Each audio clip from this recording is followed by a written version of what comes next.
Hello, friends. Welcome to a new program of That's English. This is our first program of Module 5. In this unit, we've learned lots of things.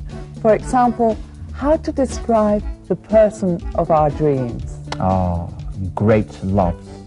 Romeo and Juliet, Lauren Bacall and Humphrey Bogart, Sarah and Gary. Gary, please. Está bien, está bien. Hablemos de otra pareja, Michael y Carmen. Ellos son los protagonistas de nuestro documental, ¿verdad? Cierto.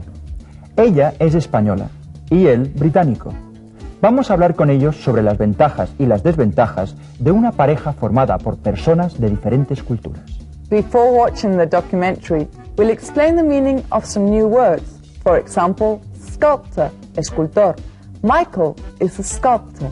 Close, en el caso que vamos a ver, tiene el sentido de unido. Relatives, que significa familiares, relatives.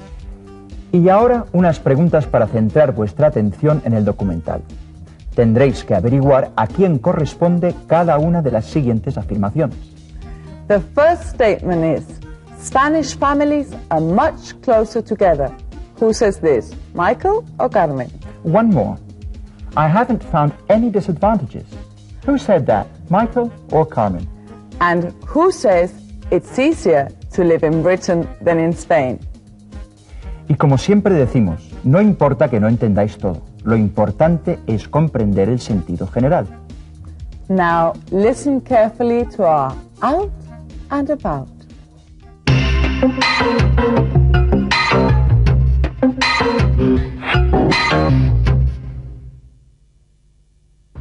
These are Carmen Guijarro and Michael Snowden.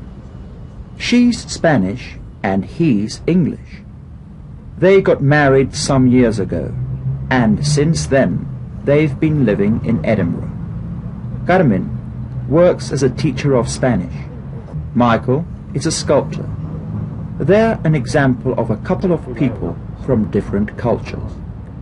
We spoke with them and asked them what is, in their opinion, the most important difference between their two cultures.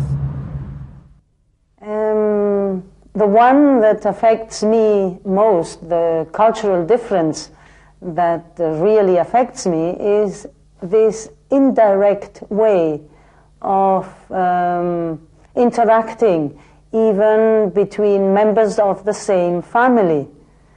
I find that if you have a friend, you should be able to say what you think or what you want directly.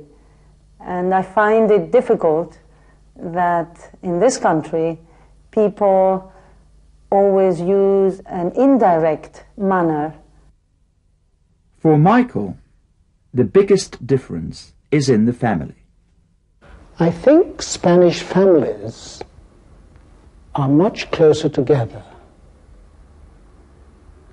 And from my point of view, I've been welcomed by all of Carmen's relatives. Our next question was, what are the advantages of a couple like you? Advantages, probably that I always have an excuse to travel, and I like traveling. So, because I live in Edinburgh, in Scotland, I have to travel to England or to Spain. Here, Michael's answer was very similar.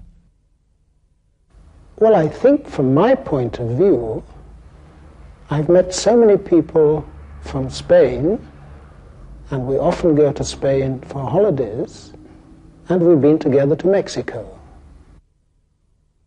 And what are the disadvantages?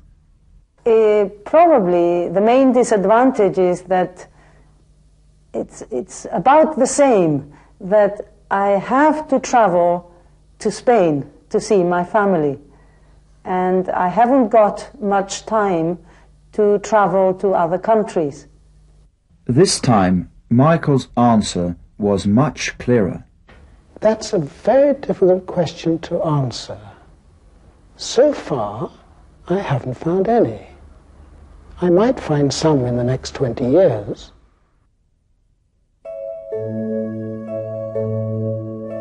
Michael is an artist. He works as a sculptor in a small studio near his flat. He also teaches art in a local school.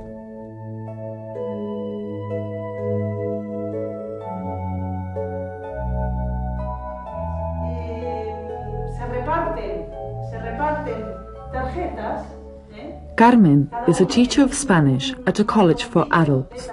After so many years in Britain, Carmen is fully integrated in British society. But we wanted to know if she found it difficult at the beginning to integrate in a different society and a different culture.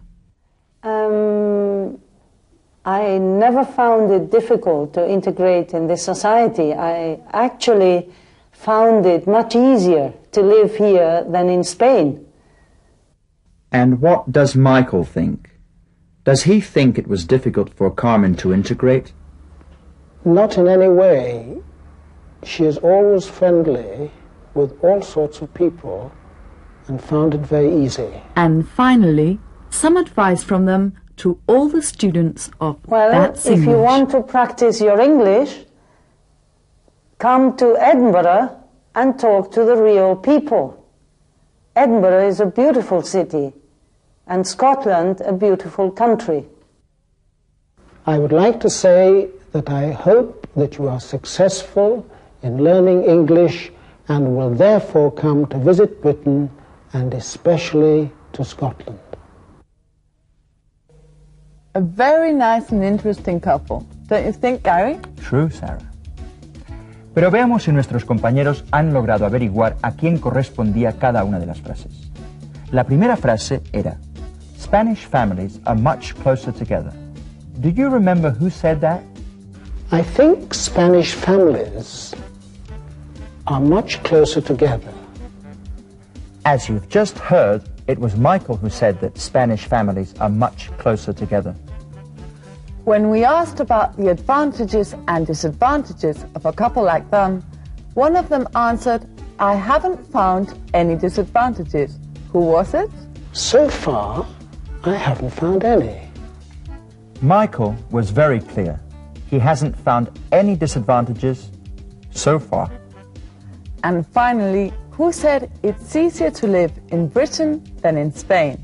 I actually found it much easier to live here than in Spain. So it was Carmen who said it's easier to live in Britain than in Spain. ¿Qué tal os ha ido con este pequeño test? Espero que bien, porque ahora ha llegado el momento de poner en práctica lo que habéis aprendido en esta unidad con un pequeño sketch. Prestad atención en el sketch al orden de los adjetivos delante de nombres como hair o eyes. Ready? Then let's watch our play it again.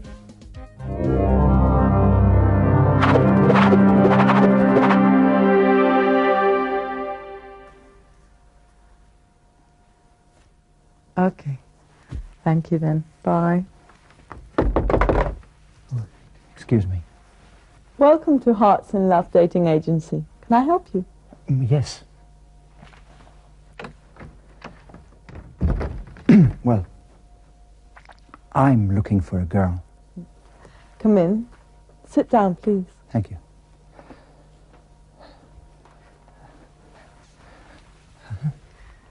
You would like to marry, wouldn't you? Oh, yes. That sounds wonderful.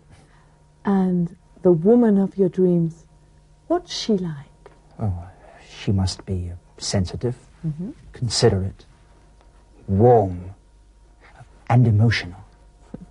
I see. You are a very romantic man. Oh, yeah.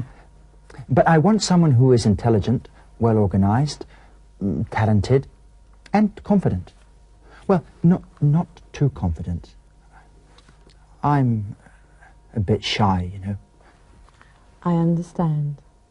And what does she have to look like? I like women with red hair. My wife must have long red hair and big green eyes. And I think I know the person you're looking for. Oh, good. Does she have to be rich? Oh, that's not important. I'm a millionaire.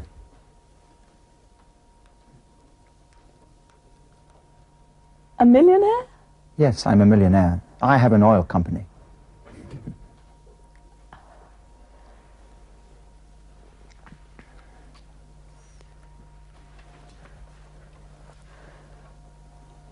I think you've found the woman of your dreams. Oh, yes? Where is she?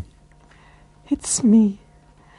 I've got beautiful big green eyes and beautiful long red hair.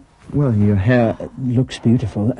I'm intelligent, well organized, talented, confident woman. I can see that, but... But I'm also warm and sensitive. I'm mad about millionaires.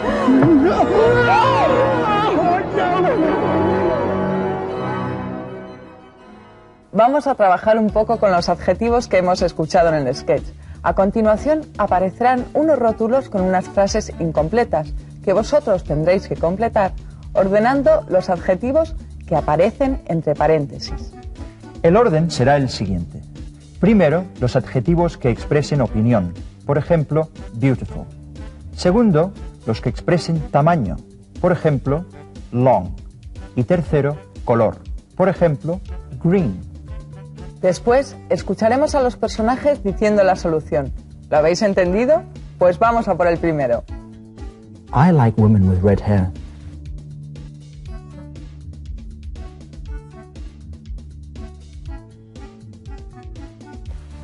My wife must have long red hair.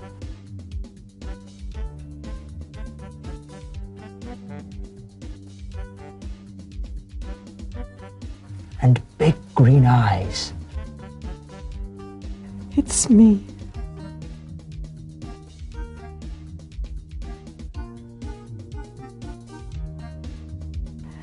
I've got beautiful big green eyes.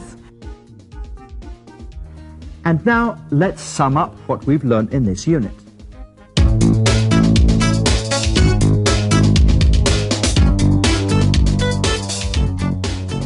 Entre otras cosas, hemos aprendido a expresar nuestros sentimientos. We've learned how to express our feelings. We've also learned to describe personality, nuestra personalidad. Recordad que se usa to be like para preguntar por la personalidad de alguien. What are you like? And finally, we've learned to describe physical appearance, what we look like, nuestro físico. Se emplea to look like para preguntar por el aspecto físico de alguien. What do you look like? So that's all for today. Don't miss our next program of That's English with the famous and talented Gary... Cooper. No, Gary Piquet and the charming Sarah Ashton. Bye-bye. Bye.